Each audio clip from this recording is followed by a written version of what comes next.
तो कैपेसिटर के previous lecture में हमने डायलेक्ट्रिक्स से रिलेटेड बेसिक्स कवर कर लिए थे। उन बेसिक्स को कवर करने के बाद में अब मैं नेक्स्ट टॉपिक यहाँ पर ले रहा हूँ, कैपेसिटर विद डायलेक्ट्रिक।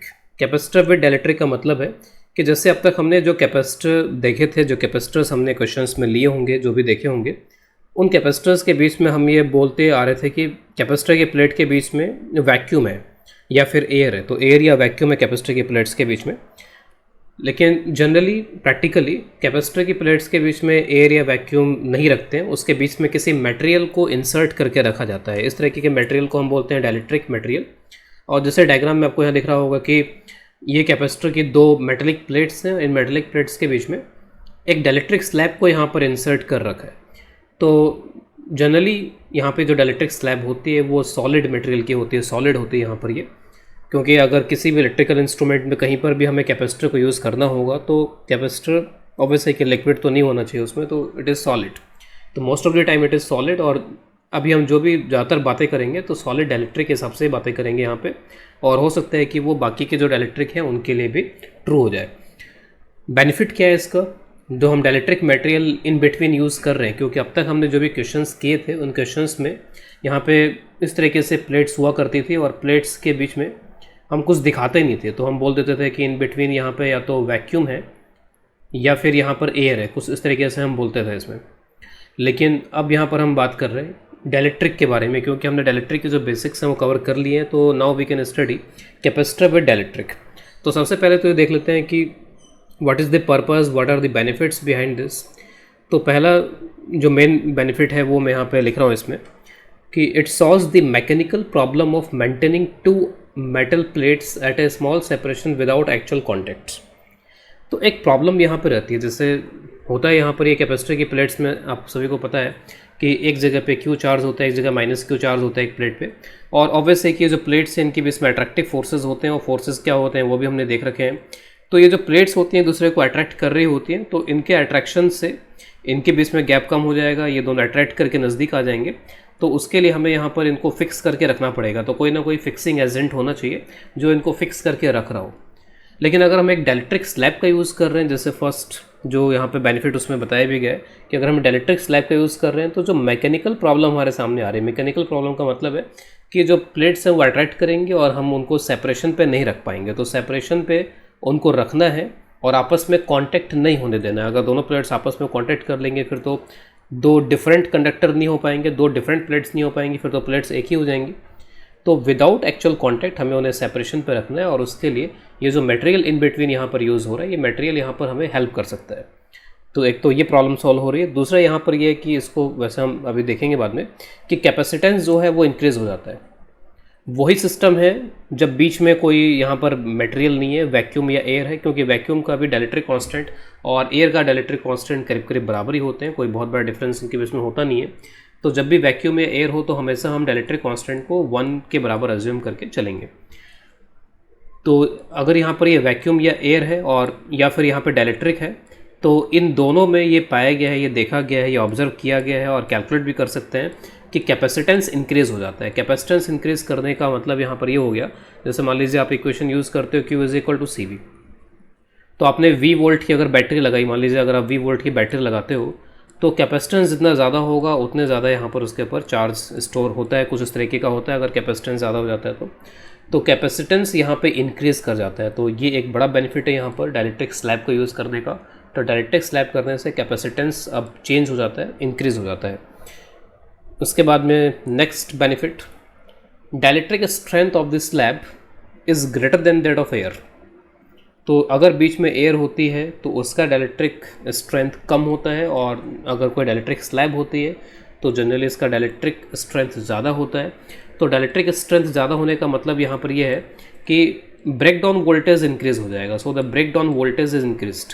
जैसे मान लीजिए कि ये जो एयर वाला कैपेसिटर था, एयर कैपेसिटर था, अगर ये 10 वोल्ट पे अगर यहाँ पर हो रहा है तो हो सकता है कि ये 20 वोल्ट पे हो, ये 30 वोल्ट पे हो। तो इसका जो ब्रेक डाउन वोल्टेज है, ब्रेक डाउन का मतलब है कि इन बिटवीन इलेक्ट्रिक फील्ड कुछ इतना हो जाए जिससे कि यहाँ पर जो मीडियम के मॉलिक्यूल्स हैं, मीडियम के जो डाइपोल्स हैं, ब्रेक हो जाए और वो फिर इंसुलेटिंग मटेरियल नहीं रहेंगे बल्कि फिर वो कंडक्टिंग मटेरियल की तरह बिहेव करेंगे।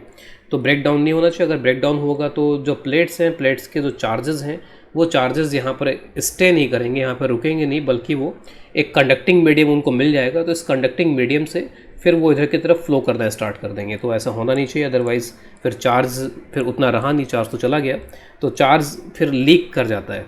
तो हम बोलते हैं कि चार्ज का लीकेज स्टार्ट हो गया, चार्ज फिर कम होता चला जाएगा। तो दैट इज़ नॉट रिक्वायर्ड, वो रिक्वायर्ड सिचुएशन नहीं है। तो हम नहीं चाहते कि ब्रेकडाउन हो। ब्रेकडाउन अगर हो जाएगा तो फिर उस तरीके से ये जो भी हमारा डिवाइस है वो काम नहीं कर पाएगा, इट विल बी डैमेज्ड, एक तरीके से डैमेज हो चुका होगा। तो this are the benefits of using dielectric. तो इसके बाद देखते हैं कि effect of dielectric on capacitance. तो जो हमने अभी जस्ट यहाँ पे स्टडी किया, देखा बेनिफिट्स में कि कैपेसिटेंस इंक्रीज़ कर जाता है। तो कैपेसिटेंस किस तरीके से इंक्रीज़ करता है उसको यहाँ पर देखने वाले हैं। तो मैंने डायग्राम यहाँ पर एक लिया हुआ है, एक कैपेसिटर की जो ये दो मेटेलिक प्लेट्स हैं, और मेटेलिक प्लेट्स के बीच में यहाँ पे एक डाइलेक्ट्रिक स्लैब यहाँ पर इंसर्ट की हुई है। और अभी फ़िलहाल हम जो भी केसेस लेके चल रहे हैं वो केसेस वो वाले हैं जिसमें जो ये बीच वाला स्पेस है, बीच वाला स्पेस का मतलब है कि प्लेट्स के बीच का जो स्पेस है वो कम्प्लीटली फिल्ड है। तो ये एग्जैक्टली या कम्प्लीटली फिल्ड है विद ए डाइलेक्ट्रिक स्लैब। बाद में कई सारे केसेस इस तरीके के भी होंगे कि जो डाइलेक्ट्रिक मटेरियल है, जैसे अगर मैं डायग्राम बना के दिखाऊँ यहाँ पे, डाइलेक्ट्रिक मटेरियल जो है वो पार्शियली फिल्ड है, या फिर कई बार ऐसे केसेस भी आएंगे कि यहाँ से यहाँ तक कोई और डाइलेक्ट्रिक स्लैब है और फिर यहाँ से यहाँ तक कोई दूसरी डाइलेक्ट्रिक स्लैब है। तो डिफरेंट डाइलेक्ट्रिक स्लैब्स हो सकती हैं, एक से ज़्यादा डाइलेक्ट्रिक स्लैब्स हो सकती हैं, पार्शियली फिल्ड यहाँ पर स्पेस हो सकता है। लेकिन अभी फ़िलहाल के लिए हम जो कुछ भी करेंगे वो जब तक बोला नहीं जाए हम ये मान के चलेंगे कि इट इज़ कम्प्लीटली फिल्ड। तो सपोज़ स्पेस जो है वो कम्प्लीटली फिल्ड है और इस मटेरियल का जो डाइलेक्ट्रिक कांस्टेंट है वो K है। सपोज़ प्लेट्स के बीच का जो गैप है, जनरली हम जैसे दिखाते हैं उस तरीके से यहाँ पर भी रिप्रेजेंट कर रहे हैं। तो प्लेट्स के बीच का जो गैप है, ये गैप लेट से D के बराबर यहाँ पर इसमें, तो this gap is equal to D। और मुझे कैपेसिटेंस कैलकुलेट करना है इस सिस्टम का। प्लेट एरिया वगैरह जो भी होता था उस तरीके से प्लेट एरिया A के बराबर हम अज्यूम कर लेंगे। तो इसका मुझे कैपेसिटेंस कैलकुलेट करना है, और कैपेसिटेंस कैलकुलेट करने के लिए जनरली हम यही करते हैं कि जो प्लेट्स हैं उन प्लेट्स पे चार्जेस अज्यूम कर लेते हैं। तो सपोज़ इधर जो लेफ़्ट प्लेट है इस पर पॉजिटिव चार्ज यहाँ पर है, और ये सभी को पता है कि जो चार्जेस हैं वो इनर सरफेस पे होते हैं, आउटर सरफेस पे नहीं होते हैं। तो ये जो चार्जेस हैं, तो ये चार्जेस प्लेट्स के इनर सरफेस पर हैं। और सपोज़ इधर जो चार्ज है वो है प्लस Q और इधर जो चार्ज है दैट इज़ माइनस Q। तो मैंने चार्जेस अज्यूम कर लिए यहाँ पे plus Q minus Q। Capacitance calculate करने का तरीका वही है कि चार्ज ऑन दी प्लेट्स और प्लेट्स के बीच में पोटेंशियल डिफरेंस यहाँ पे क्या है। तो C is equal to Q/V करने से हमें कैपेसिटेंस की वैल्यू मिल जाएगी। तो Q तो हमारे पास में है, लेकिन पोटेंशियल डिफरेंस होना चाहिए, और पोटेंशियल डिफरेंस के लिए मुझे यहाँ पर अब प्लेट्स के बीच में इलेक्ट्रिक फील्ड कितना है वो पता होना चाहिए। तो प्लेट्स के बीच में अगर वैक्यूम होता था, अगर इस तरह की सिचुएशन होती थी कि यहाँ पे Q और यहाँ पे माइनस Q चार्ज है, तो इस सिचुएशन के लिए हमें पता है कि जो इन बिटवीन इलेक्ट्रिक फील्ड है, इस इलेक्ट्रिक फील्ड की वैल्यू ऑलरेडी हमने कैपेसिटेंस में चैप्टर में सब प्रीवियसली कैलकुलेट कर रखी है। तो Q/ε0 ये होता है इलेक्ट्रिक फील्ड। तो this is the electric field. अगर यहाँ पे चार्ज डेंसिटी को लेट से अगर सिग्मा अज्यूम कर लूँ, where sigma is equal to Q/A, तो उस केस में सिग्मा के टर्म्स में अगर आप लिखोगे तो it is sigma divide by ε0। तो this is the net electric field between the plates. लेकिन हमने अब तक डाइलेक्ट्रिक में स्टडी कर लिया है कि यहाँ पर ये जो चार्जेस हैं, ये जो बाहर के चार्जेस हैं, ये चार्जेस खुद से तो कितना इलेक्ट्रिक फील्ड प्रोड्यूस करेंगे। तो ये चार्जेस खुद से इतना इलेक्ट्रिक फील्ड प्रोड्यूस करेंगे, जिसको हम बार बार बोल रहे थे एक्सटर्नली अप्लाइड इलेक्ट्रिक फील्ड। तो किसी भी डाइलेक्ट्रिक को जब एक्सटर्नल चार्जेस के फील्ड में रखते हैं, तो एक्सटर्नल चार्जेस यहाँ पे कौन से हैं, Q एंड माइनस Q। तो किसी भी डाइलेक्ट्रिक को जब एक्सटर्नल इलेक्ट्रिक फील्ड में रखा जाता है तो उसके अंदर पोलराइजेशन हो जाता है। पोलराइजेशन हो जाने की वजह से फिर वो अपना इलेक्ट्रिक फील्ड प्रोड्यूस करता है, और उसका जो इलेक्ट्रिक फील्ड होता है वो अपोजिट होता है। तो अपोजिट होने की वजह से जो नेट इलेक्ट्रिक फील्ड है वो नेट इलेक्ट्रिक फील्ड कम हो जाता है। किसके कंपैरिजन में कम हो जाता है, तो ये बाहर के चार्जेस, ये जो बाहर के चार्जेस जितना इलेक्ट्रिक फील्ड यहाँ प्रोड्यूस करना चाहते थे, पोलराइज्ड इलेक्ट्रिक फील्ड जो है उसको थोड़ा सा अपोज कर देता है, और अंदर जो है नेट इलेक्ट्रिक फील्ड कम हो जाता है। तो आप इन वर्ड्स पे बार बार ध्यान रखो, मैं नेट इलेक्ट्रिक फील्ड बोल रहा हूँ। ये इंडिविजुअली अपना इलेक्ट्रिक फील्ड प्रोड्यूस कर रहा है, और वो इंडिविजुअली कितना इलेक्ट्रिक फील्ड प्रोड्यूस करेगा, it is always equal to this Q divide by ε0।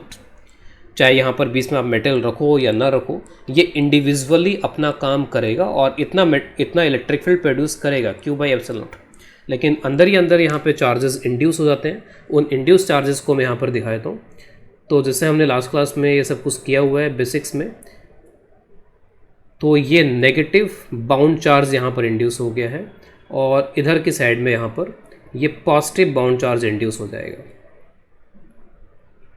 तो negative and positive bound charges are induced, इनको आप लिख सकते हो -QB और ये है +QB। तो नेगेटिव एंड पॉजिटिव ये सिर्फ सरफेस पे हो रहा है, वॉल्यूम के अंदर किसी भी तरीके का चार्ज हम लेके चलते नहीं है अगर डाइलेक्ट्रिक यहाँ पे यूनिफॉर्म है तो, या होमोजीनियस है। तो ये हुआ। तो हमारा अभी प्राइमरी जो पर्पज़ है वो पर्पज़ ये है कि इलेक्ट्रिक फील्ड हमें कैलकुलेट करना है बिटवीन द प्लेट्स, और बिटवीन द प्लेट्स जो है अब वो एयर वैक्यूम नहीं है बल्कि एक मटेरियल है जिसको हम डाइलेक्ट्रिक के नाम से जानते हैं। अब इलेक्ट्रिक फील्ड कैलकुलेट करने के लिए मैं डी वेक्टर का यहाँ पे यूज़ कर रहा हूँ। तो डी वेक्टर क्या होता है, दिस इज़ ε0 KE, और डी वेक्टर का जो गॉस लॉ होता है वो ये होता है D.ds, this is equal to simply यहाँ पे Q फ्री आता है। तो मैं यहाँ से D कैलकुलेट कर लूँगा गॉस लॉ से, और D का यूज़ करके मैं इलेक्ट्रिक फील्ड निकाल सकता हूँ ईजिली।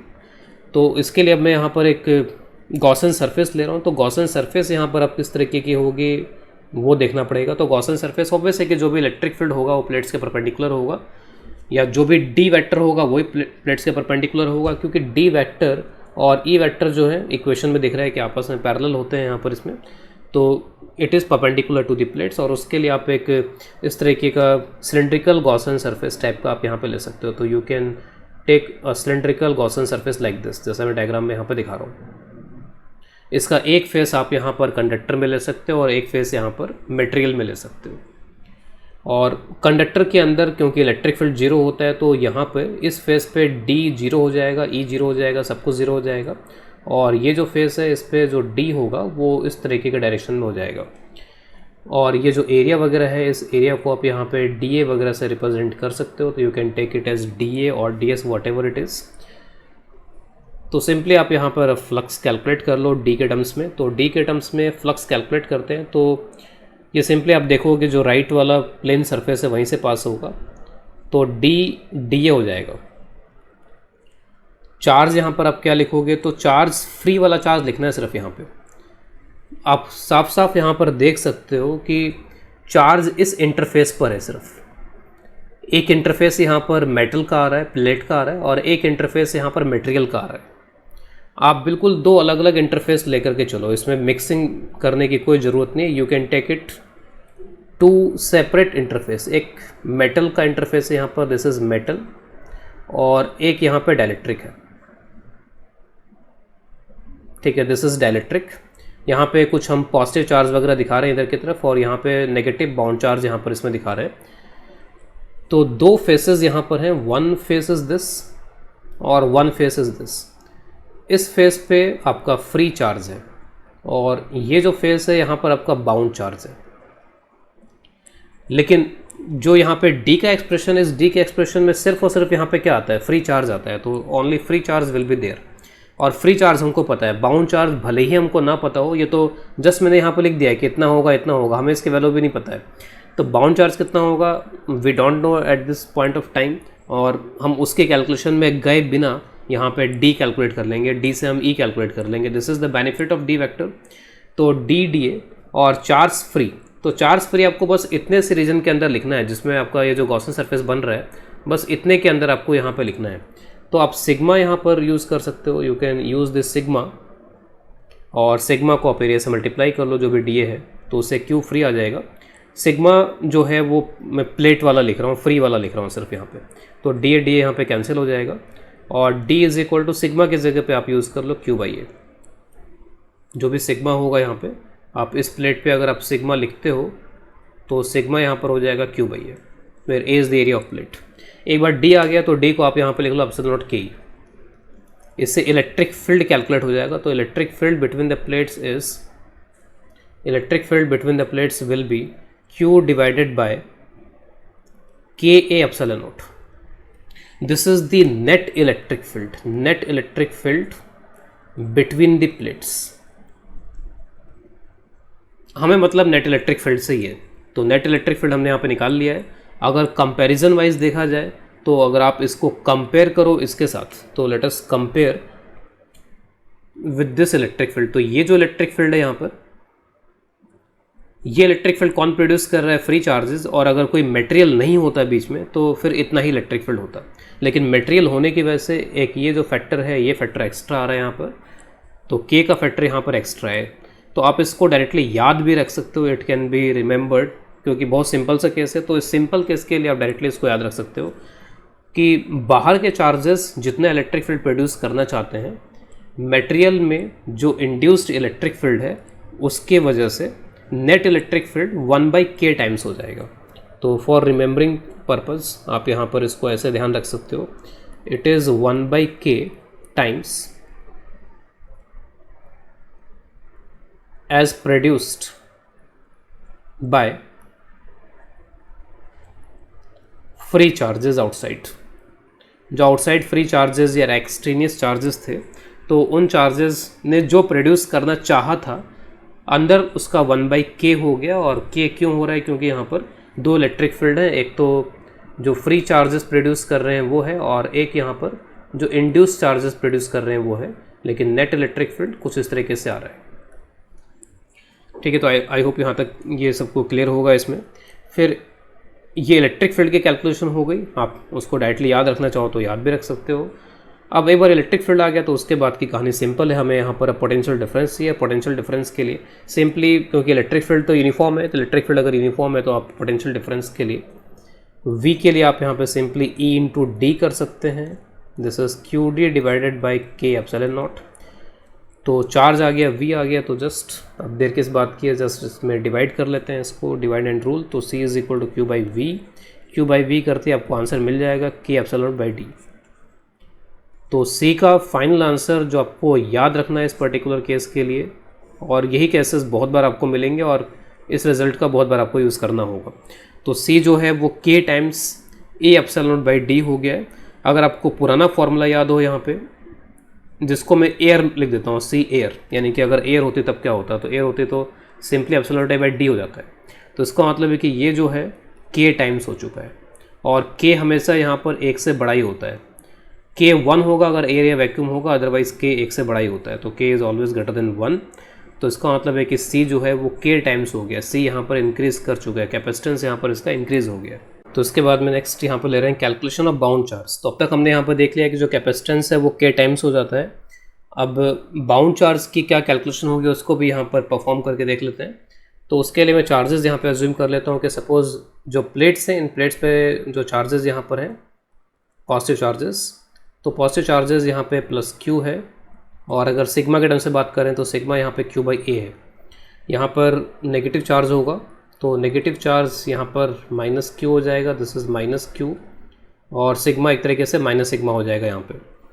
जस्ट मैंने डायग्राम की क्लैरिटी वगैरह के लिए बीच में गैप दिखा दिया, अदरवाइज़ बीच में कोई एयर गैप वगैरह होता नहीं है। तो जो ये एयर गैप दिखाया गया है डायग्राम थोड़ा क्लियर कट बनाने के लिए यहाँ पे थोड़ा अलग से मैंने दिखा दिया है, otherwise there is no air gap. आप ये मान के चलो कि बीच का पूरा स्पेस जो है वो डाइलेक्ट्रिक स्लैब यहाँ पर ऑक्यूपाई कर रही है। तो अब इसमें यहाँ पर नेगेटिव बाउंड चार्ज इंड्यूस हो जाता है इस फेस के ऊपर। तो इस फेस पे नेगेटिव बाउंड चार्ज इंड्यूस होगा, और ये जो फेस बनेगा यहाँ पर, इस फेस पे पॉजिटिव बाउंड चार्ज यहाँ पर इंड्यूस होगा। इलेक्ट्रिक फील्ड कौन कौन से होते हैं? तो एक इलेक्ट्रिक फील्ड तो जो होता है इस कैपिटल Q के वजह से, या फ्री चार्ज जो भी आप मानो उसके वजह से है यहाँ पर। फिर एक इलेक्ट्रिक फील्ड यहाँ पर होगा ड्यू टू बाउंड चार्ज, या पोलराइजेशन भी बोल सकते हैं, it is due to polarisation. इनको आप -QB से दिखा दो, -QB + QB, या फिर -σB + σB। और जो नेट इलेक्ट्रिक फील्ड है वो नेट इलेक्ट्रिक फील्ड इस डायरेक्शन में यहाँ पे कुछ इस तरीके से रहता है। तो आप एक सिंपल इक्वेशन ये लिख सकते हो कि जो नेट इलेक्ट्रिक फील्ड है वो नेट इलेक्ट्रिक फील्ड यहाँ पे जो चार्ज Q प्रोड्यूस कर रहा है वो माइनस पोलराइजेशन के वजह से जो इलेक्ट्रिक फील्ड क्रिएट हो रहा है वो माइनस कर दिया हमने यहाँ पे। तो EQ तो हमको पता है कि EQ यहाँ पे क्या होगा, जो Q चार्ज है प्लेट्स पे वो कितना इलेक्ट्रिक फील्ड प्रोड्यूस कर रहा है इंडिविजुअली। तो इंडिविजुअली वो कितना इलेक्ट्रिक फील्ड प्रोड्यूस कर रहा है Q/ε0। आपको अगर EP यहाँ पर बताना है कि EP यहाँ पर क्या होगा, तो EP को आप चार्ज के टर्म्स में बता सकते हो, QB के टर्म्स में बता सकते हो, बाउंड चार्ज के टर्म्स में। तो ये भी बिल्कुल वैसा का वैसा ही है, जैसे आप बोलते हो कि अगर एक +Q -Q चार्ज है तो वो कितना इलेक्ट्रिक फील्ड प्रोड्यूस करेगा Q/ε0। तो वैसा ही जस्ट यहाँ पर भले ही ये सॉलिड है, जो भी है बीच में मटेरियल है, लेकिन एक तरीके से यहाँ पर ये दो सरफेस चार्ज की तरह ही है। जैसे ये दो सरफेस या दो प्लेन चार्ज है, तो वैसे ही यहाँ पर ये भी है। तो वैसे ही यहाँ पर ये माइनस चार्ज इस प्लेन के ऊपर है, प्लस चार्ज इस प्लेन के ऊपर है, और ये माइनस क्यू बी और प्लस क्यू बी के जो दो प्लेन्स यहाँ बन रहे हैं, वो प्लेन भी इसी तरीके का इलेक्ट्रिक फील्ड प्रोड्यूस करेंगे, लेकिन इस डायरेक्शन में कितना करेंगे, Q B divide by A epsilon naught. बिल्कुल वैसे ही कैलकुलेशन है। तो A P is equal to this Q B divided by A epsilon naught. Net electric field कितना होगा ये ऑलरेडी हमने कैलकुलेट कर रखा है, तो उसका हम यूज़ करेंगे। तो net electric field Q by K epsilon naught होता है। ई क्यू कितना है, तो Q by A epsilon naught है। ई पी यहाँ पर कितना है, तो this is Q B by A epsilon naught है। ये ए एप्सिलॉन नॉट हर जगह से कैंसिल हो जाएगा यहाँ पे, और आप क्यू बी यहाँ पे कैलकुलेट कर पाओगे। तो क्यू बी को मैं यहाँ पे डायरेक्टली दे देता हूँ, माइनस क्यू 1 - 1 बाई के। तो क्यू बी जो होगा वो इसके बराबर होगा, यानी कि जैसे अगर मान लीजिए कि ये जो फेस है, इधर वाला जो फेस है, अगर यहाँ पे कैपिटल क्यू पॉजिटिव है, चार्ज अगर फ्री चार्ज पॉजिटिव है, तो फ्री चार्ज पॉजिटिव है तो उसके जस्ट यहाँ पे कांटेक्ट में या सामने जो चार्ज होगा वो नेगेटिव होगा। तो यहाँ पर अगर आप पॉजिटिव रखते हो तो आंसर नेगेटिव आ जाएगा। यहाँ पर एक तरीके से फ्री चार्ज नेगेटिव है, तो यहाँ पर एक तरीके से फ्री चार्ज नेगेटिव है, तो अगर ये नेगेटिव है तो नेगेटिव नेगेटिव क्या हो जाएगा, फिर पॉजिटिव हो जाएगा। क्यू की जगह पे आप माइनस क्यू रख सकते हो। तो वो जस्ट आपकी अंडरस्टैंडिंग है यहाँ पे। लेकिन मैग्नीट्यूड वाइज अगर मैग्नीट्यूड की बात करें तो ये हो गया, ठीक है। आप इसे मॉड लगा लो, तो this is the magnitude of charge. तो जो भी फ्री चार्ज है वो किससे मल्टीप्लाई हो रहा है, 1 - 1 बाई के। तो 1 - 1 बाई के इज़ द फैक्टर, इससे यहाँ पर ये फ्री चार्ज मल्टीप्लाई हो रहा है। तो ये बाउंड चार्ज की कैलकुलेशन है, और इससे आप सिग्मा की भी कैलकुलेशन कर सकते हो। अगर आप सिग्मा बी कैलकुलेट करना चाहते हो तो ये हो जाएगा माइनस सिग्मा 1 - 1 बाई के। यहाँ से कंडक्टर के लिए भी आप के की वैल्यू प्रेडिक्ट कर सकते हो कि कंडक्टर के लिए थ्योरेटिकली के की वैल्यू यहाँ पर क्या होगी। तो कंडक्टर जो मटेरियल होता है, कंडक्टिंग मटेरियल में अंदर जो नेट इलेक्ट्रिक फील्ड है वो जीरो हो जाता है, यानी उसके अंदर चार्जेस कुछ इस तरीके से इंड्यूस हो जाते हैं कि वो नेट इलेक्ट्रिक फील्ड को जीरो करा देते हैं। और हमें पता है कि अंदर इलेक्ट्रिक फील्ड यहाँ पे कितना है, Q by K epsilon not. तो ये जीरो को सेटिस्फाई करने के लिए फिर हम बोल सकते हैं कि जो के है वो इनफाइनाइट होना चाहिए। तो आप इसको याद रखो कि अगर आपको कोई रिजल्ट जो है, अगर कंडक्टर के लिए अगर यहाँ पर देखना है और डायलेक्ट्रिक का रिजल्ट अवेलेबल है, तो डायलेक्ट्रिक के रिजल्ट में आप यहाँ पर के को इन्फिनिटी पुट कर दो। तो फॉर कंडक्टर के की जो वैल्यू है दैट इज़ इनफाइनाइट। तो theoretically this value is infinite for conductor. आप इसको चार्ज में भी देख सकते हो। चार्ज में अगर आप यहाँ पे जैसे क्यू बी है तो 1 बाई के जीरो हो जाएगा, तो क्यू बी फिर माइनस क्यू हो जाएगा। और ऐसा होना भी चाहिए, हमने पहले भी देखा हुआ है कि अगर दो प्लेट सामने सामने होती हैं तो एक पे अगर प्लस क्यू है तो दूसरे पे माइनस क्यू होता है अगर कंडक्टिंग है तो वैसा ही फिर यहाँ पर भी है। यहाँ पर ये प्लस क्यू है तो उसके सामने जस्ट माइनस क्यू होना चाहिए, क्योंकि यहाँ से जो लाइंस निकलेंगी वो यहाँ पे टर्मिनेट हो जानी चाहिए। इस तरीके से यहाँ पर अगर माइनस है तो माइनस क्यू, कैपिटल क्यू है तो यहाँ पे प्लस कैपिटल क्यू होना चाहिए। तो अगर कंडक्टिंग है तो एग्जैक्टली उतना ही चार्ज यहाँ पर आ जाएगा, और अंदर नेट इलेक्ट्रिक फील्ड फिर उस केस में यहाँ पर जीरो हो जाएगा। इसके बाद नेक्स्ट टॉपिक ले रहे हैं आगे, comparison of capacitor with and without dielectric. तो कैपेसिटर में डाइलेक्ट्रिक नहीं था और कैपेसिटर में डाइलेक्ट्रिक आ गया, तो इसमें क्या बदला क्या नहीं बदला ये हमें देखना है। और पहला केस में यहाँ पे ले रहा हूँ, dielectric slab is inserted in an isolated charge capacitor. Isolated का मतलब है कि वो कहीं से कनेक्टेड नहीं, किसी बैटरी वगैरह से कनेक्टेड नहीं है, और चार्ज है इसका मतलब उसे कहीं से चार्ज किया गया होगा और उसके बाद उसको बैटरी से डिसकनेक्ट कर दिया गया होगा। तो किसी बैटरी से चार्ज किया फिर डिसकनेक्ट कर दिया तो वो आइसोलेटेड हो गया। तो इसका मतलब है कि कैपेसिटर के पास में अपना पहले से चार्ज है, तो उस चार्ज को आप यहाँ पर अज्यूम कर लो कि लेट से वो चार्ज है प्लस क्यू और माइनस क्यू। तो हमें कुछ चीज़ें कंपेयर करनी और ये कंपैरिजन बड़े इंपॉर्टेंट होते हैं कैपेसिटर के क्वेश्चंस में। तो let us compare all this aspects. तो पहला कंपैरिजन मैं कैपेसिटेंस का कर रहा हूँ। तो कैपेसिटेंस वैसे हमने ऑलरेडी देख लिया है, कैपेसिटेंस विदाउट डाइलेक्ट्रिक होता है epsilon naught A by D, और after dielectric is put capacitance जो होता है वो K epsilon naught A by D हो जाता है। और यहाँ पर हम कुछ रिमार्क्स भी देखते चलें कि क्या फ़र्क पड़ा। तो रिमार्क्स में आप बोल सकते हो कि के टाइम्स हो गया, जो कैपेसिटेंस है कैपेसिटेंस की वैल्यू जो है वो के टाइम्स हो गई। चार्ज की बात करते हैं तो चार्ज जैसे ये जो प्लेट है, इन प्लेट्स पे चार्ज यहाँ पर क्यू के बराबर था इसमें, तो यहाँ पर चार्ज, तो कई बार लोगों को लगता है कि ये बीच में मटेरियल आ गया, इस मटेरियल से चार्ज फ्लो हो जाएगा। तो आप इसको ऐसे हमेशा इमेजिन करके चलो, अपने माइंड में आप इसको ऐसे इमेजिन कर सकते हो कि ये प्लेट्स हैं, प्लेट्स के बीच में यहाँ पर गैप है एक, आप एक एयर गैप इमेजिन कर सकते हो, वैसे एयर गैप है नहीं यहाँ पर, इमेजिन करने के हिसाब से, समझने के हिसाब से, जिससे कोई कन्फ्यूजन ना हो, आप एक एयर गैप इमेजिन कर लो। ये जो डायलेक्ट्रिक मटेरियल यहाँ पर है, जब तक बोला नहीं जाए, जब तक स्पेसिफिकली स्पेसिफाई नहीं किया जाए, तब तक हम ये मान के चलेंगे कि इनकी कोई कंडक्टिविटी नहीं है, there is no conductivity of this dielectric slabs, और कोई भी जो चार्ज है वो चार्ज यहाँ से होकर के यहाँ से फ्लो नहीं कर सकता, charge can not flow like this, ठीक है। ये एक नॉन कंडक्टिंग मटेरियल है, एक इंसुलेटिंग मटेरियल है, इसकी कंडक्टिविटी बहुत ही कम है या नहीं है, जो भी है, इसमें किसी भी तरीके का चार्ज का फ्लो इसके थ्रू होके नहीं हो सकता है।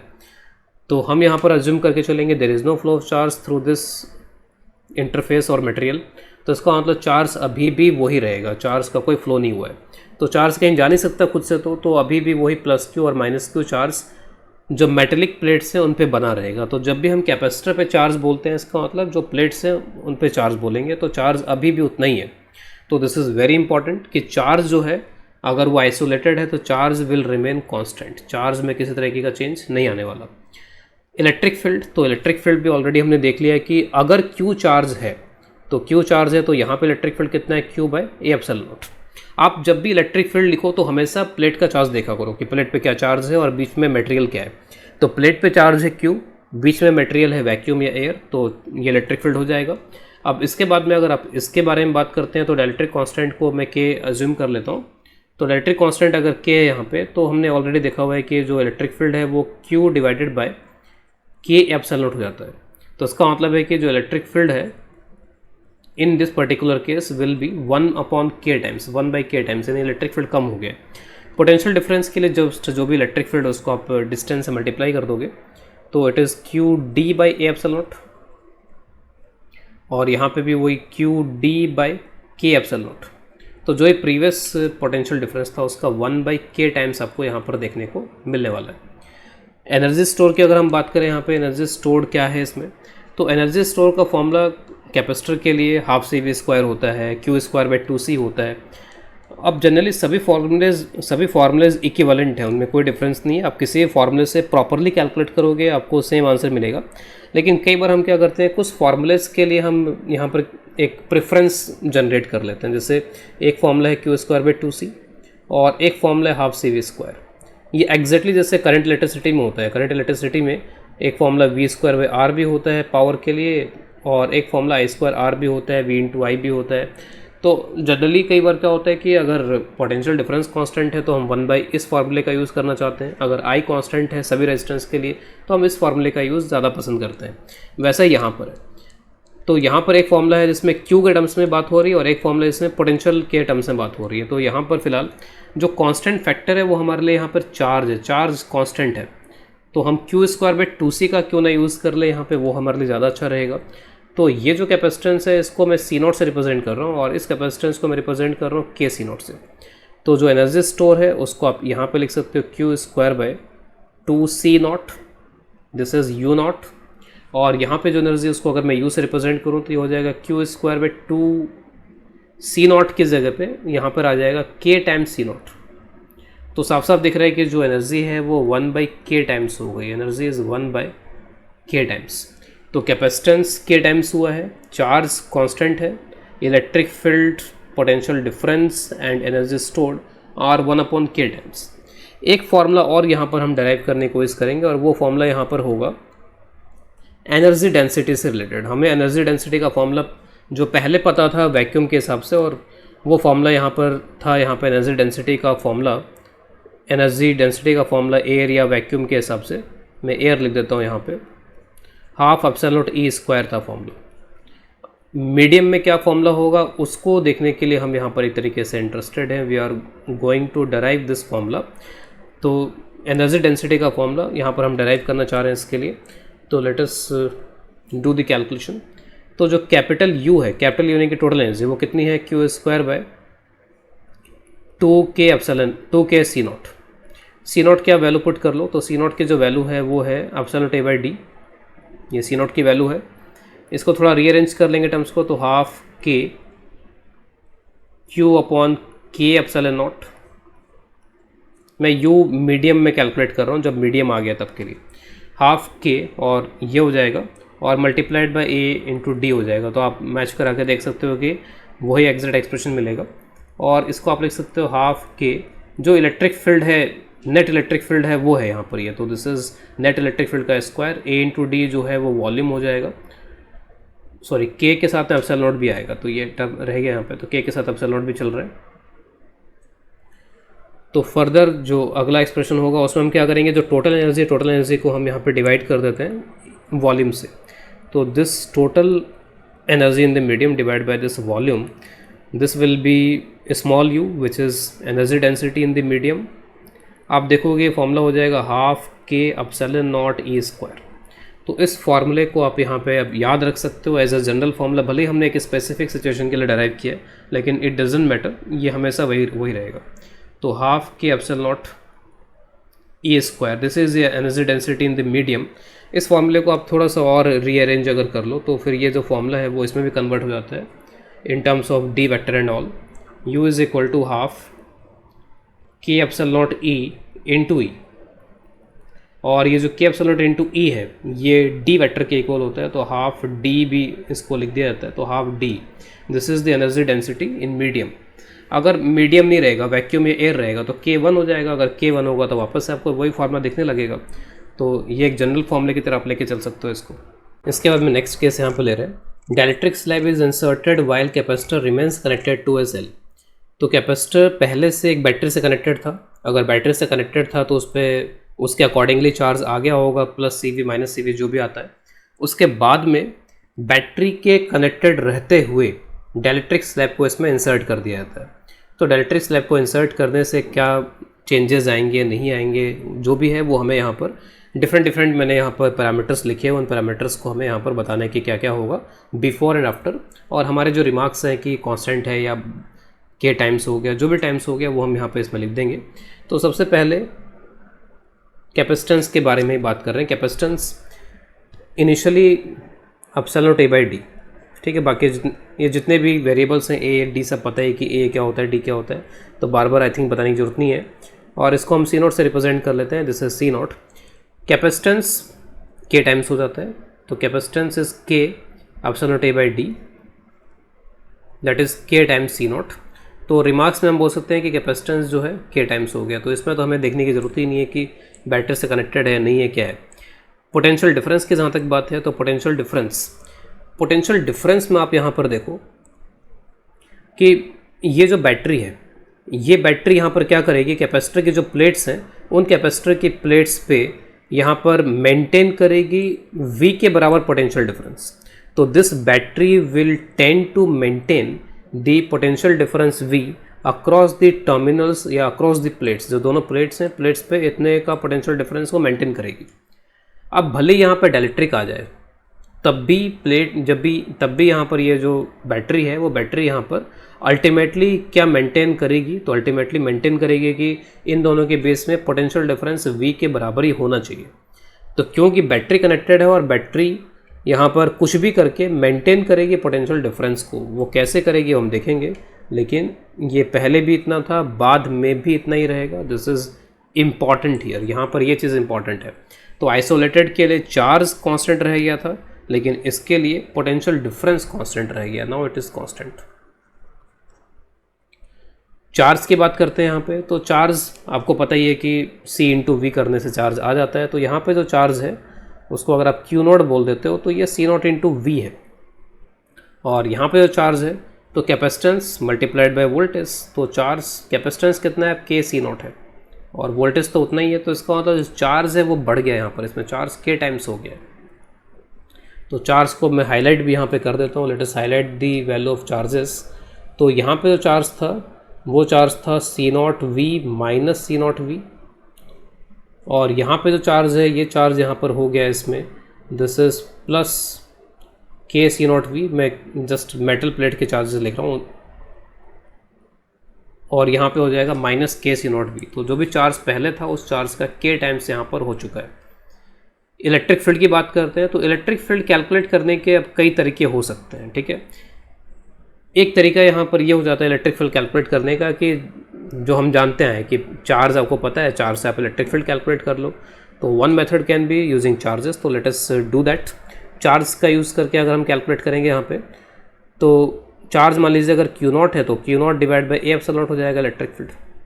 अगर मैं चार्ज का यूज़ करके इधर इलेक्ट्रिक फील्ड कैलकुलेट करूँ आफ्टर वाले केस में, तो आफ्टर वाले केस में जो चार्ज है वो चार्ज प्लेट पे कितना हो गया, तो चार्ज प्लेट पर है के सी नॉट इंटू वी। ये चार्ज कितना इलेक्ट्रिक फील्ड क्रिएट करना चाहेगा, इतना इलेक्ट्रिक फील्ड क्रिएट करना चाहेगा। तो बहुत ही इंपॉर्टेंट है, इसको बहुत अच्छी तरीके से समझ लेना होगा। अगर हम अपने बेसिक्स पे बिल्कुल एक तरीके से रिजिड हैं, जो बेसिक्स हमने सीखे हैं उन बेसिक्स से अगर हमें कोई बिल्कुल भी हिला नहीं सकता है, तो उस केस में हमारे आंसर सही आएंगे।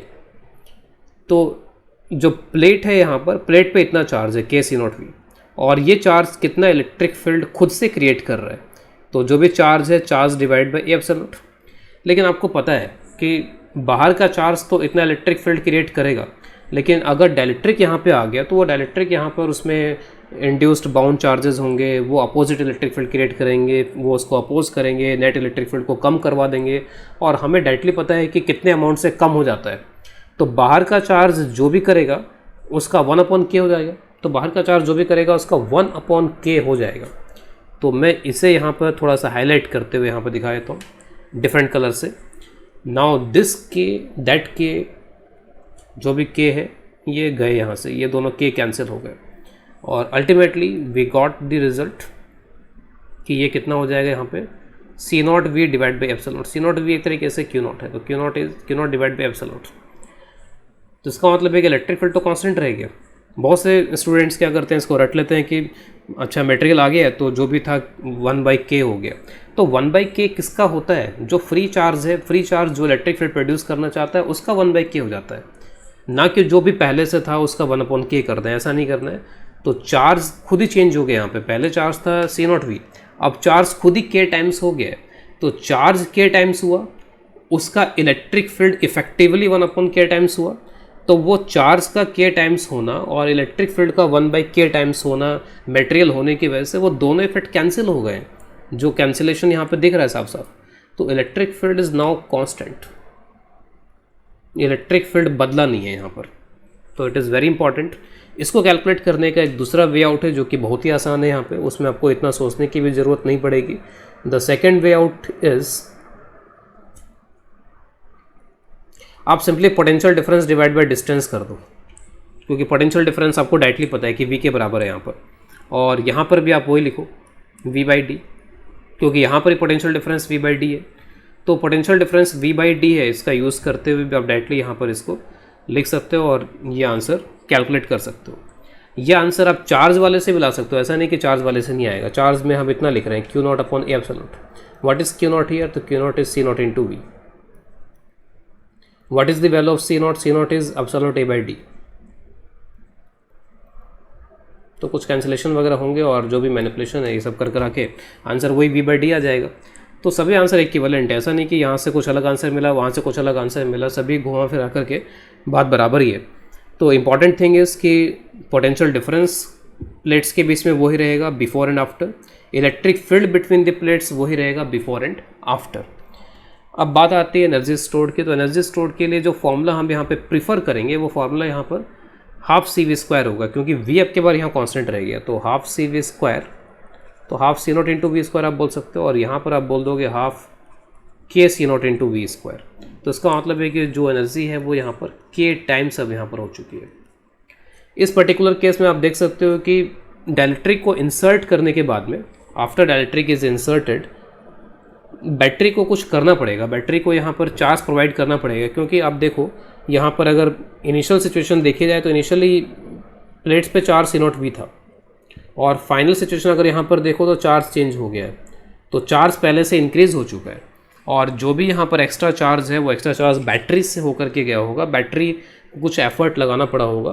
तो हम कुछ एक्स्ट्रा यहाँ पे और ऐड कर सकते हैं।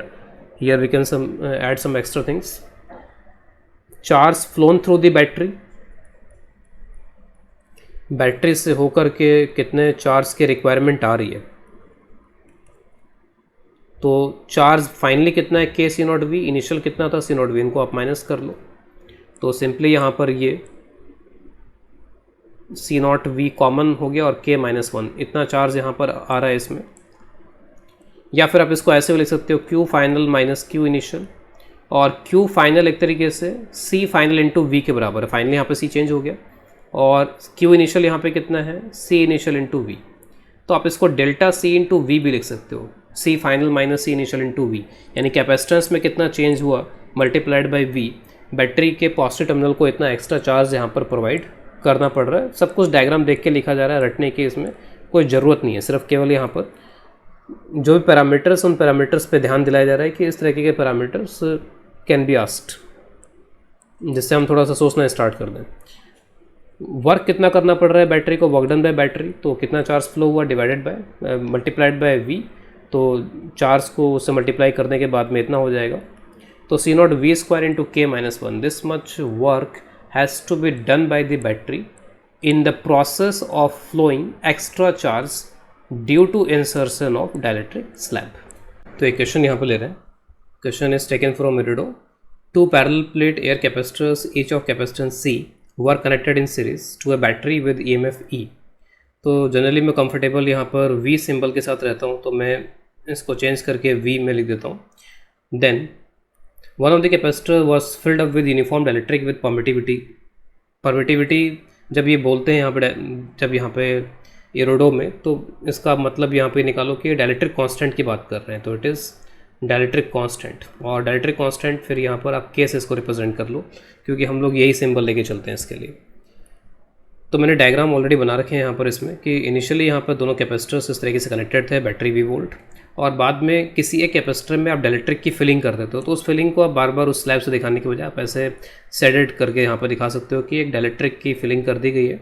और डाइलेक्ट्रिक कंप्लीटली फिल करने के बाद में होता ही है कि जो भी कैपेसिटेंस होता है उसका K टाइम्स कैपेसिटेंस हो जाता है। तो एक कैपेसिटर जो है बेसिकली वो K टाइम्स हो जाता है और एक कैपेसिटर तो उतना ही रहता है। तो ऐसा करने से क्या फ़र्क पड़ रहा है हमको बताना है कि how many times did the electric field strength in that capacitor decrease. तो इसमें जो इलेक्ट्रिक फील्ड है वो किस तरीके से चेंज होगा ये बताना है। What amount of charge flows through the battery, तो इस चेंज करने की वजह से बैटरी को क्या कोई एक्स्ट्रा चार्ज फ्लो करना पड़ रहा है, तो उसके बारे में हमें यहाँ पर इसमें बताना होगा। तो हम दोनों को एनालाइज करके यहाँ पर देख लेते हैं। तो जहाँ तक इलेक्ट्रिक फील्ड की बात है, तो इलेक्ट्रिक फील्ड के लिए हमें पोटेंशियल डिफरेंस पता होना चाहिए। Potential difference divide bye D कर देंगे, तो क्योंकि दोनों आइडेंटिकल कैपेसिटर्स हैं तो डिस्टेंस दोनों के लिए आप D एज्यूम कर लो, एरिया A एज्यूम कर लो, जहाँ तक एरिया की जरूरत पड़ती है। तो अगर मैं डायरेक्टली यहाँ पर देखूँ तो यहाँ पर पोटेंशियल डिफरेंस इस पर V/2 हो जाएगा, क्योंकि दोनों एक जैसे ही हैं। तो potential difference half half consume कर रहे होंगे दोनों। तो अगर मैं पहले केस में इलेक्ट्रिक फील्ड की बात करूँ तो इलेक्ट्रिक फील्ड सिंपली V/2D हो जाएगा यहाँ पे, ठीक है। तो एक सिंपल तरीका यहाँ पर ये हो जाएगा इसको कैलकुलेट करने का। दूसरा तरीका ये हो सकता है कि आप फिर पूरा चार्ज कैलकुलेट करो, चार्ज से फिर आप यहाँ पर charge divide by epsilon not करो। तो यहाँ पर आप इसका C इक्विवेलेंट निकाल सकते हो अगर आप ऐसा करना चाहते हो। तो C इक्विवेलेंट यहाँ पे इसका C/2 हो जाएगा सीरीज़ के लिए। बैटरी से जो चार्ज चाहिए होगा इसको, क्योंकि V वोल्ट की बैटरी है तो CV/2 चार्ज चाहिए होगा बैटरी से, C/2 इंटू V। तो हर जगह क्या क्या चार्ज होगा वो आप यहाँ पर इस तरीके से इसमें दिखा सकते हो। It is plus minus CV/2, यहाँ पर ही प्लस माइनस C/2 ये चार्जेस होंगे। तो चार्ज के टर्म्स में अगर आप कैलकुलेट करना चाहो तब भी कैलकुलेट कर सकते हो इलेक्ट्रिक फील्ड। तो electric field in this will be Q divide by epsilon not. अभी कोई डाइलेक्ट्रिक का कोई चक्कर है नहीं यहाँ पर, तो Q divide by epsilon not. Q की जगह पे Q की वैल्यू आप रखो C/2 ये एप्सिलॉन नॉट, और C की जगह फिर C की वैल्यू पुट कर लो। तो C की वैल्यू एप्सिलॉन नॉट A/D, तो V/2 एप्सिलॉन नॉट। तो फार्मूलेस का मैनिपुलेशन है, और आप क्योंकि अभी अगर आप फार्मूले सीख रहे हो, इसके स्टार्टिंग कर रहे हो, तो आपको हर तरीके के फार्मूले बार बार यूज़ करने चाहिए जिससे कि आप यूज टू हो जाओ फार्मूलेस से। तो इलेक्ट्रिक फील्ड की वैल्यू मैंने यहाँ पे कैलकुलेट कर ली है इनिशियली बैटरी से जो चार्ज गया होगा वो चार्ज भी हमने कैलकुलेट कर लिया है, क्योंकि इस सरफेस पे कितना चार्ज होगा हमको पता है कि इस सरफेस पे चार्ज होगा प्लस CV/2। अब हम आते हैं जो बाद वाला यहाँ पर डायग्राम में, उसमें तो बाद वाले डायग्राम में अगर मुझे पता करना है इलेक्ट्रिक फील्ड कितना है, तो इलेक्ट्रिक फील्ड के लिए आपको अगेन पोटेंशियल डिफरेंस पता करना पड़ेगा। और सीरीज़ के लिए ऑलरेडी जब हमने सीरीज़ पैरेलल कैपेसिटर वगैरह पढ़े थे, तो सीरीज़ में सभी पे Q कांस्टेंट होता है और Q होता है CV के बराबर। तो जो पोटेंशियल डिफरेंस है वो C के इन्वर्स रेशियो में डिवाइड हो जाता है। तो यहाँ पर अगर मैं C का इन्वर्स रेशियो करूँ तो ये 1/KC रेशियो 1/C होगा, या 1/K हो जाएगा अगर मैं इसको सही से रिप्रेजेंट करूँ। तो पोटेंशियल डिफरेंस यहाँ पर कितना आ जाएगा जिसके लिए हमको चाहिए, तो उसके लिए पोटेंशियल डिफरेंस हो जाएगा 1 डिवाइड बाय 1 प्लस के, ये तो फैक्टर हो गया, इस फैक्टर को आप v से मल्टीप्लाई करो, ये पोटेंशियल डिफरेंस हो गया। और अगर मुझे इलेक्ट्रिक फील्ड चाहिए तो सेकंड केस में इलेक्ट्रिक फील्ड की जो वैल्यू है बस आप d से डिवाइड कर दो, तो d से डिवाइड कर दिया इसको मैंने, तो this is the electric field. उसके बाद में आप इसका रेशो वगैरह देख लो कि यहाँ पे क्या रेशो इसका दिख रहा है, तो E1/E2 या E2/E1 करके आप यहाँ पर देख सकते हो। तो अगर मैं E2/E1 करूँ कि कितना पहले से कितने टाइम्स हो गया, तो E2/E1 का आंसर यहाँ पर तो V D ये सब कैंसिल हो जाएंगे, 1/k नीचे रहेगा और फिर यहाँ पर 2 ऊपर पहुँच जाएगा, तो 2 डिवाइड बाई 1 प्लस के। इलेक्ट्रिक फील्ड के साथ में हुआ कि आप यहाँ पर देख लो तो k जो होता है वो 1 से ज़्यादा ही होता है, तो this k is greater than 1, तो नीचे की क्वांटिटी 2 से ज़्यादा होगी, तो इलेक्ट्रिक फील्ड पहले से यहाँ पर कम हो गया, तो electric field is now reduced on this capacitor. तो इसीलिए उन्होंने बोला है कि इलेक्ट्रिक फील्ड कितना रिड्यूस हो गया। दूसरा तरीका है कि आप चार्ज कैलकुलेट करो और फिर उसी तरीके से कैलकुलेशंस करो। तो चार्ज कैलकुलेट करने के लिए बेटर तरीका है कि आप पहले C इक्वलेंट निकाल लो। तो C इक्वलेंट यहाँ पे कितना हो जाएगा, तो C1 C2 divide by C1 plus C2, तो KC divide by K plus 1, ये आ जाएगा आपको C इक्वलेंट। कितना चार्ज होना चाहिए इसके अकॉर्डिंगली, तो चार्ज यहाँ पे V से मल्टीप्लाई कर लिया, तो KCV divided by K plus 1, ये चार्ज होना चाहिए। तो क्योंकि सीरीज कॉम्बिनेशन है तो दोनों पे यही चार्ज होगा, तो इस चार्ज को अगर मैं यहाँ पे दिखा दूँ plus Q minus Q plus Q minus Q, हर जगह यही चार्ज होगा इसमें। तो चार्ज के टर्म्स में, क्योंकि चार्ज हमें वैसे भी कैलकुलेट करना ही था, क्योंकि हमें पता करना था कि बैटरी से एक्स्ट्रा क्या चार्ज फ्लो हो रहा है बाद में। तो अब जैसे अगर मैं इस कैपेसिटर को देखूँ, जिस कैपेसिटर की बात हो रही है, तो प्लेट्स पे तो चार्ज क्यू है, लेकिन ये चार्ज क्यू है वो कितना इलेक्ट्रिक फील्ड प्रोड्यूस करेगा, तो ये इलेक्ट्रिक फील्ड प्रोड्यूस करेगा यहाँ पर इसमें Q by A epsilon naught के बराबर, तो Q बाय एप्सिलॉन नॉट के बराबर ये इलेक्ट्रिक फील्ड प्रोड्यूस करेगा। लेकिन मटेरियल में फिर वही पोलराइजेशन होगा, वो सारी चीज़ें होंगी, तो इलेक्ट्रिक फील्ड जो बाहर का चार्ज प्रोड्यूस करेगा उसका 1/k हो जाएगा। तो यहाँ से भी मैं E2 की कैलकुलेशन कर सकता हूँ। तो E2 की कैलकुलेशन अगर मैं यहाँ पे करूँ तो ये जो चार्ज है ये कितना इलेक्ट्रिक फील्ड प्रोड्यूस करना चाहता है, तो charge divide by epsilon not, लेकिन मटेरियल में जाती है उसकी कीमत 1/k हो जाएगी, तो k कैंसिल हो जाएगा, और यहाँ से आप ये देख सकते हो कि ये हो जाएगा CV divided by A epsilon not K plus 1। C की वैल्यू कितनी है, तो epsilon not A by D, तो epsilon not A by D अगर आप यहाँ पे करोगे तो एप्सिलॉन नॉट A कैंसिल हो जाएगा और V बाई D ये बचा रहेगा, तो V by D into K plus 1, तो यही हमने यहाँ से भी कैलकुलेट कर रखा है ऊपर भी, तो अगेन वही आंसर मिल रहा है। अब चार्ज में क्या डिफरेंस है वो आप देख लो इसमें कि चार्ज में क्या डिफरेंस है। ऑब्वियस है कि ओवरऑल कैपेसिटेंस बढ़ा ही होगा, क्योंकि पहले कैपेसिटेंस C/2 था और अब यहाँ पे एक कैपेसिटेंस तो KC है और दूसरा C है, तो ऑब्वियस है कि कैपेसिटेंस तो बढ़ गया यहाँ पे, तो चार्ज फ्लो कराना पड़ेगा बैटरी को एक्स्ट्रा कैपेसिटेंस बढ़ जाने की वजह से। तो कितना चार्ज फ्लो कराना पड़ेगा, तो आप ये देख लो कि यहाँ पर पहले C/2 चार्ज था और यहाँ पर अब चार्ज कितना है, आप Q चार्ज है, Q चार्ज हमारे पास में है कि कितना है, तो आप उससे उसका डिफरेंस ले लो, इतना चार्ज यहाँ पे बैटरी के थ्रू होकर के फ्लो होना चाहिए, तभी यहाँ पर इतना चार्ज हो सकता है। तो पहले से चार्ज था तो यहाँ पर पूरा का पूरा Q फ्लो कराने की जरूरत नहीं है, जितने एक्स्ट्रा रिक्वायरमेंट है वो एक्स्ट्रा रिक्वायरमेंट यहाँ से फ्लो हो रही होगी। तो एक्स्ट्रा रिक्वायरमेंट यानी कि charge flown through the battery, यहाँ पे क्या है, तो charge flown through the battery. तो फाइनली यहाँ पे कितना हो गया, KCV divided by K plus 1, इतना चार्ज। इनिशियली चार्ज कितना था, तो इनिशियली चार्ज was C/2, तो CV अगर आप कॉमन ले लो तो ये 2 इंटू K प्लस 1 हो गया यहाँ पे, और फिर उसके बाद में यहाँ पे 2K माइनस K माइनस 1, तो it is CV/2 K minus 1 divide by K plus 1, तो this much is the charge flown through the battery due to insertion of dielectric slab in one of the capacitors.